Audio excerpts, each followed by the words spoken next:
You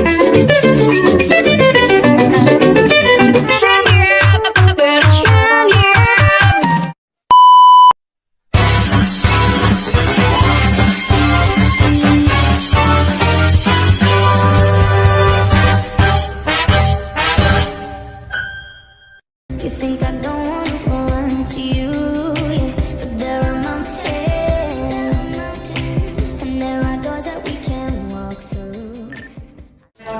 Assalamualaikum warahmatullahi wabarakatuh. Waalaikumsalam warahmatullahi wabarakatuh. Oke, Sobat Muhaiz. Kaifa halukum? Alhamdulillah bisawali. Oke, sudah doa? Belum. Ya, kalau belum doa, kita belum mulai pembelajaran. Oke, berdoa di dalam hati.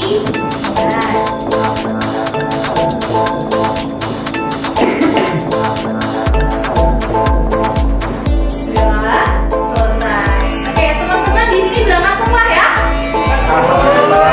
Sehat semua? Alhamdulillah. Luar biasa. Allahu Akbar. Sudah makan semua? Belum. Iya, oke.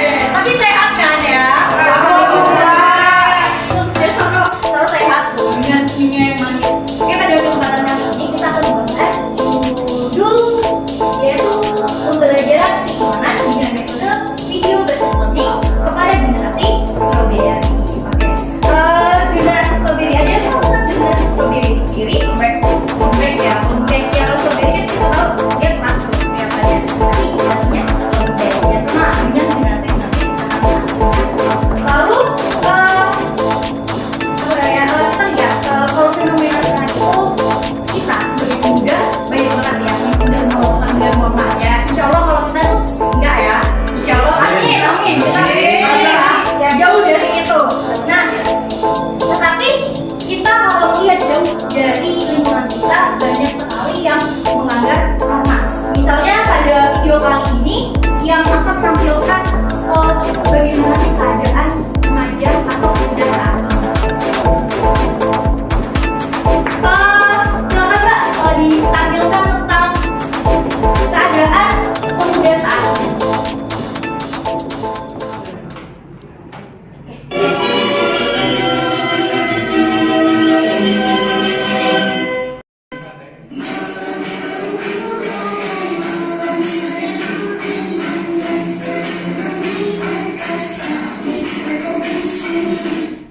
Sepuluh pelajar yang sudah mencoreng dunia pendidikan di Kota Pariaman dipanggil orang tuanya pekan ini. Penelusuran dan pemeriksaan dari grup WhatsApp yang bernama Panta Group, pelajar ini sudah jauh melanggar aturan dan norma agama. Di antara mereka yang ada diduga terlibat dalam permainan seks bebas seperti pasangan suami istri. Lebih miris lagi, ada yang terlibat dalam seks sejenis, baik itu lesbian maupun homoseksual, hingga biang tawuran antar pelajar. Pihak Satpol PP juga langsung melakukan tes urin karena diduga pelajar ikut mengkonsumsi obat-obat terlarang. Petugas Satpol PP Kota Pariaman dan kasus ini karena tidak tertutup kemungkinan jaringan ini juga ada hubungannya dengan sekolah lain. Untuk sementara mereka dikembalikan kepada orang tuanya, mengingat mereka akan memasuki masa ujian.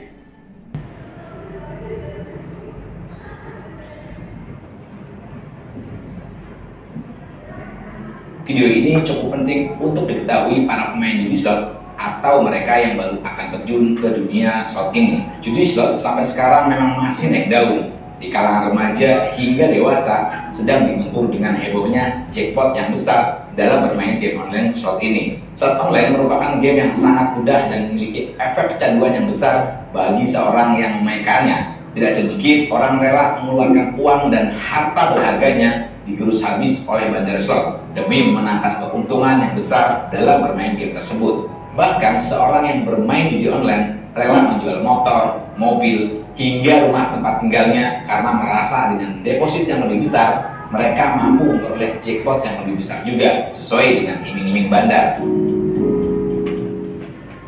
Oke, setelah kita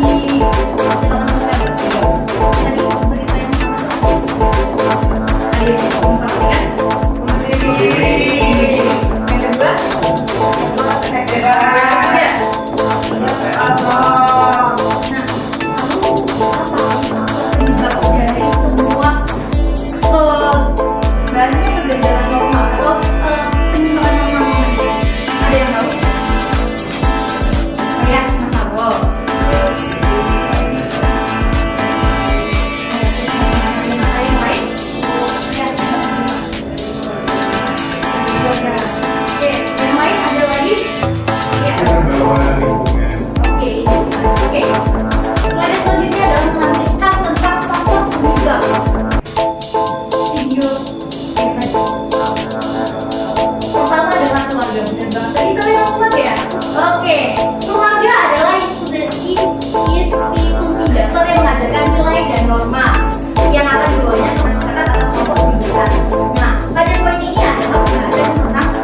kita, sampai para ulama mengumpamakan iman itu seperti akar. Lalu pohonnya adalah sabar, dan buahnya adalah kebaikan-kebaikan yang kita lakukan dalam kehidupan kita. Sehingga kalau kita ingin selalu menjadi orang yang baik, pengen jadi orang yang selalu lega dadanya, nggak baperan, nggak gampang drop, nggak gampang putus asa, maka yang pertama harus kita pupuk dan kita siram itu adalah akar keimanan di dalam hati kita. Siapapun yang pengen tangguh dalam menghadapi ujian hidup, siapapun yang pengen melihat keajaiban-keajaiban terjadi dalam adegan-adegan hidupnya, maka dasar yang harus dia kuatkan itu adalah iman. Orang kalau punya iman, Allah kasih banyak kebaikan dalam hidupnya. Makanya Nabi mengatakan untuk hidupnya orang beriman itu dengan kalimat ajaban li amril mu'min, menakjubkan sekali hidup orang yang beriman itu. Mau kondisinya susah, menakjubkan, mau kondisinya senang juga menakjubkan. Dan kalau seandainya kata Ibnu Taimiyah rahimahullah, orang-orang yang bermaksiat kepada Allah itu tahu bagaimana nikmatnya keimanan yang ada dalam hati kami ini, sehingga kami bisa menangis dan kami bisa merasakan dekatnya dengan Allah, bahkan merindukan surga dan selalu merasa diri jauh dari neraka. Maka niscaya mereka akan membelah dada-dada kami dan mengambil keimanan itu karena mereka tidak akan pernah merasakannya. Keimanan akan membuat makanan sederhana menjadi mewah, tidur di tempat yang biasa akan menjadi nyaman, bahkan cobaan seberat apapun menjadi kecil buat kita karena keimanan kepada Allah Subhanahu wa Ta'ala. Dan sebuah nikmat itu hanya bisa dirasakan kalau kita betul-betul memaksakan diri beribadah kepada Allah Subhanahu wa Ta'ala. Apa kata Allah? Ittaqullah, bertakwalah kalian kepada Allah. Mungkin sering kita mendengar kalimat takwa berulang kali setiap Jumat, bahkan setiap khatib naik mimbar kita diperintahkan untuk bertakwa. Nah, karena surga hanya untuk yang bertakwa. Karena semua amalan yang kau kerjakan tidak akan diterima kecuali dengan syarat engkau bertakwa. Maka Allah suruh kita bertakwa. Iman naik dan turun. Kita sering lupa, kita sering terlena dengan kehidupan ini.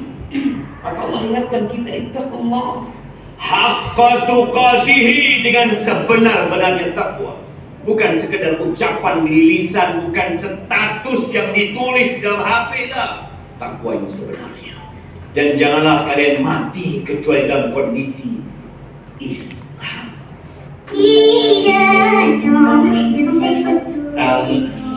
Ada tiga. Yang pertama adalah belajar tentang akidah.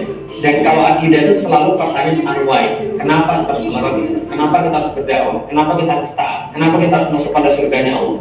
Semakin kita paham tentang why itu, maka kita semakin akan bersemangat. Yang kedua, kumpul dengan orang-orang yang soleh. Cari komunitas, cari kelompok. Bareng misalnya dengan teman-teman anak-anak yang ngaji. Kalau saya lagi foto, biasanya ketemu dengan mereka yang lagi berdakwah. Dan ya saya pasti akan semangat lagi kalau saya lihat mereka. Kenapa?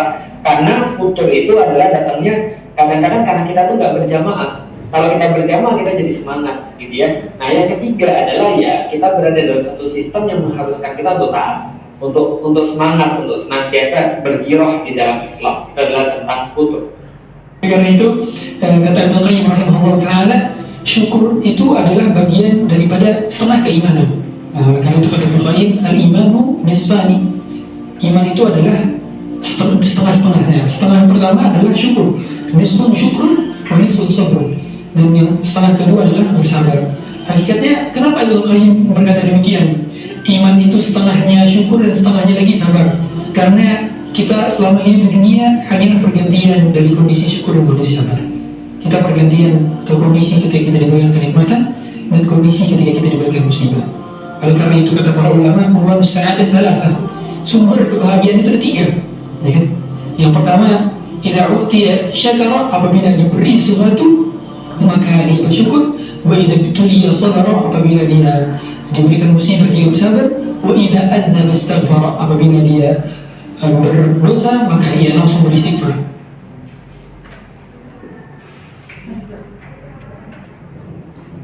Oke,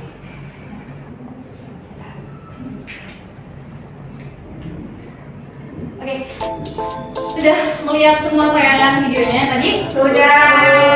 Kalian bisa menyimpulkan apa itu? Nah, topik selanjutnya adalah ketika kita berbicara tentang problem pasti ada penanggulangannya atau ada offer dari semuanya, atau bagaimana sih cara menjaga itu? Oke, Mbak, silakan. kepada Allah. Ya nggak? Bagaimana sih caranya mendekatkan diri dengan Allah? Beribadah banyak ya.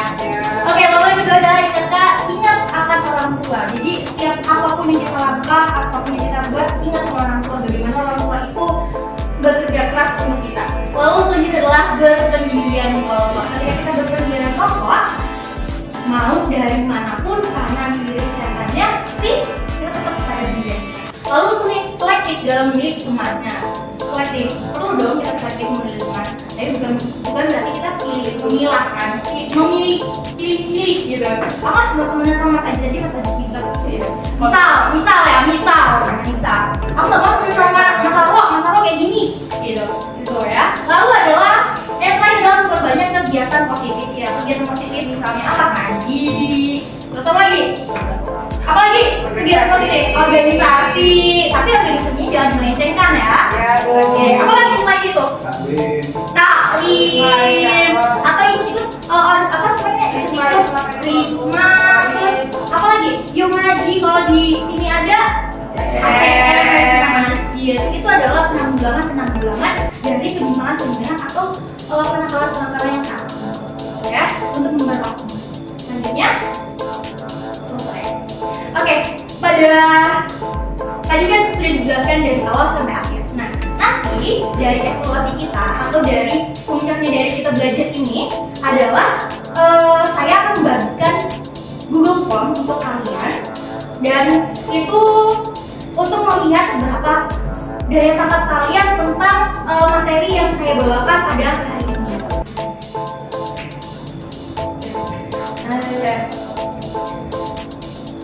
Oke, setelah tadi pemaparan materi yang tadi, saya akan memberikan tugas untuk kalian, yaitu tentang nanti ada link Google Form-nya untuk kalian.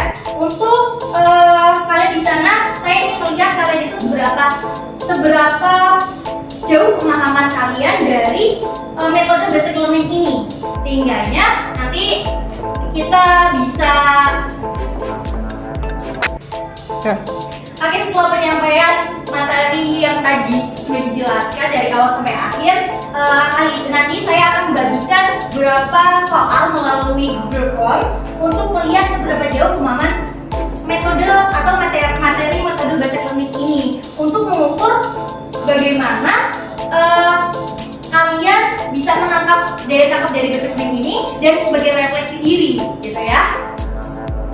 Paham?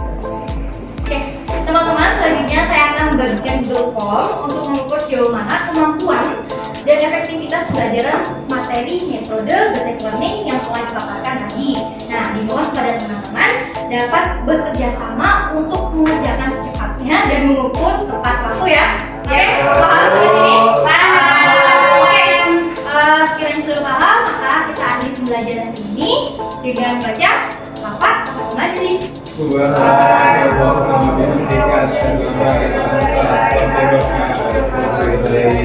Saya mohon maaf apabila ada kesalahan dari kata atau perbuatan. Saya akhiri. Wassalamualaikum warahmatullahi wabarakatuh. Waalaikumsalam warahmatullahi wabarakatuh.